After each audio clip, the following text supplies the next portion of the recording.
लाए सभी को सबसे पहले मैं अस्सलाम वालेकुम कहता हूँ। मैं अपने मुखिया जी से आदाब कहता हूँ। हमारी जो हाजिरी हुई है और हम सब की जो हाजिरी हुई है आज तालीमी बेदारी कॉन्फ्रेंस के तहत यहाँ आना हुआ। आप जानते हैं कि तालीमी बेदारी जो नाम है उसका मतलब क्या है? तालीम के माने आते हैं शिक्षा के, इल्म के, और बेदार यानी जागना। बेदारी के माने आते हैं जगाने के, यानी शिक्षा के लिए, इल्म के लिए खुद जागना। बेदार से बेदारी बना है और जगाना भी। मैं ये कहता हूं कि जो हमारे उलमाए किराम हैं ये तो जागे हुए हैं, फिर जगाना किसको है? शिक्षा के लिए किसको जगाना है?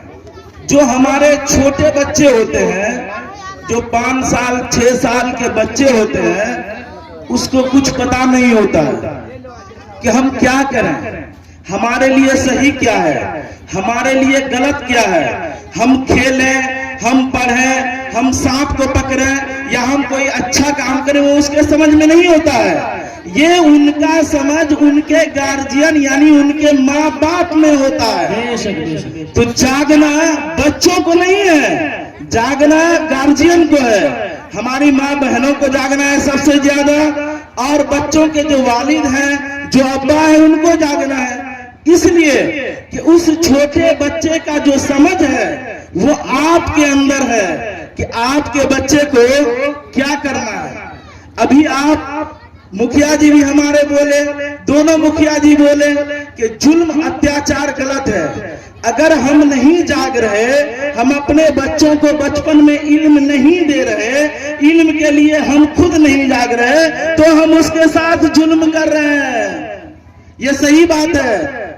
और यही बच्चा आगे चल के, इस बात को मैं बाद में करता हूं, पहले इस पर आ जाता हूं कि हमें और आपको जागने की जरूरत है कि हमारा बच्चा जब 6 साल का हो जाए, 5 साल का हो जाए या पढ़ने लायक हो जाए, तो सबसे पहले हम सुबह सोकर उठें, जो उसके पढ़ने का टाइम है, तो सारे काम को छोड़कर, मेरी माँ बहनों कान खोलकर सुन लो, ये जिम्मेवारी तुम पर ज्यादा है। उस बच्चे को तैयार करके अच्छा से अच्छा कपड़ा पहनाकर, उसको नहलाकर, किताब देकर और मकतब तक उसको पहुंचाना तुम्हारा काम है। हमको जानना पड़ेगा।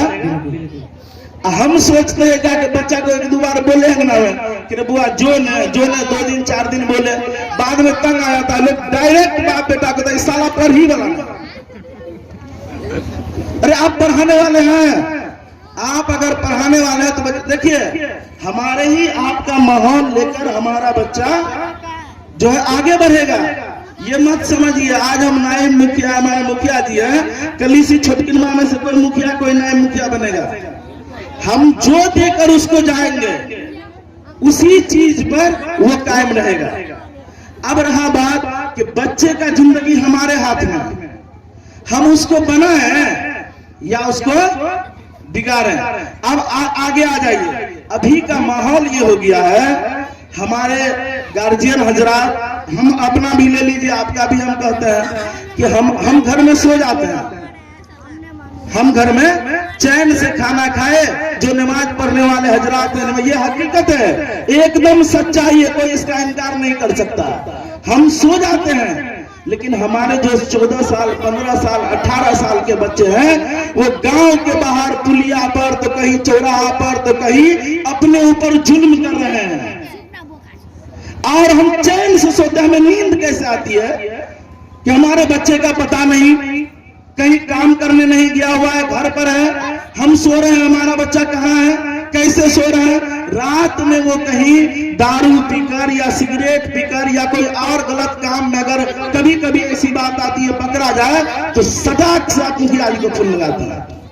पहले तो गांव में खोजते हैं कि हमारा बच्चा, इससे पहले आप जागते नहीं हैं। अगर मुखिया जी वहां नहीं पहुंचे तो आप, और हम ये कहना चाह रहे हैं, आप कहते भी हैं कि ये मुखिया काम का मुखिया नहीं है, एक बार सबक सिखा देवे।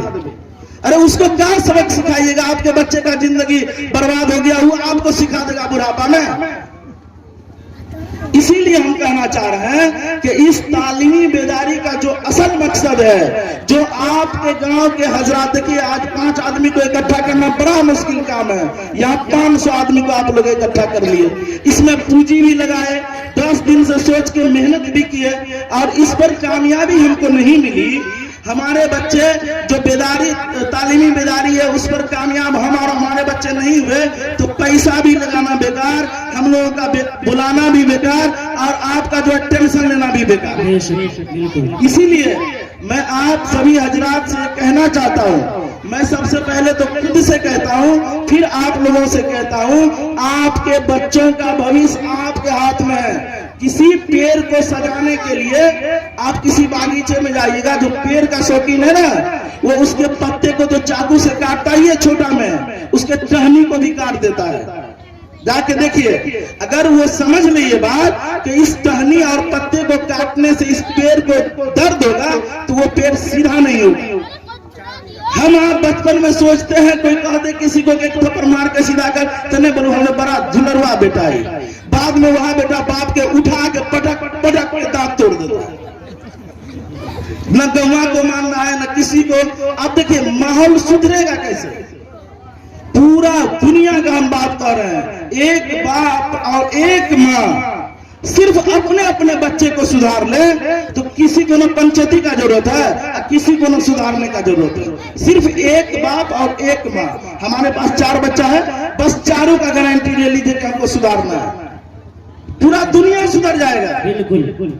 इसीलिए मैं अपनी वाणी को विराम देने से पहले, मैं अपने बातों को खत्म करने से पहले मैं ये कहना चाहता हूं कि जो आप लोग मेहनत किए हैं, जो पैसा लगाए हैं, और जैसा 5 साल से ये प्रोग्राम जो शुरू किया था वो मुजीबुर रहमान साहब शुरुआत किए थे, लेकिन बीच में आके वो जो छटक है, अकलमंदी ज्यादा दिखाने लगे, हमारे गाँव के हैं, और शहबाज साहब इसको शुरू से करते आ रहे हैं, शुरू से, और हम देख रहे हैं कि इसमें कामयाबी मिलती जा रही है। अब एक ही बात है कि इसका साथ आप लोगों को अगर देना है तो अभी मेरी माँ और बहनें और आप लोग भी आज तैयार करेंगे कि हम अपने बच्चों को, हम लोग बचपन में पढ़ते थे आधी रोटी खाएंगे, अब फिर भी स्कूल जाएंगे, बिल्कुल घास काटेंगे, दूध दुहेंगे, अब पार्टी लेकर खूब पढ़ेंगे, पढ़ते थे कि नहीं? आज ये तय कर लीजिए कि हम भीख मांगेंगे, मंजूर है, लेकिन बच्चे को पढ़ाएंगे इंशाअल्लाह। और अपने मुआशरे में जिस गांव में भी हम रहते हैं वहां से ये नहीं जाए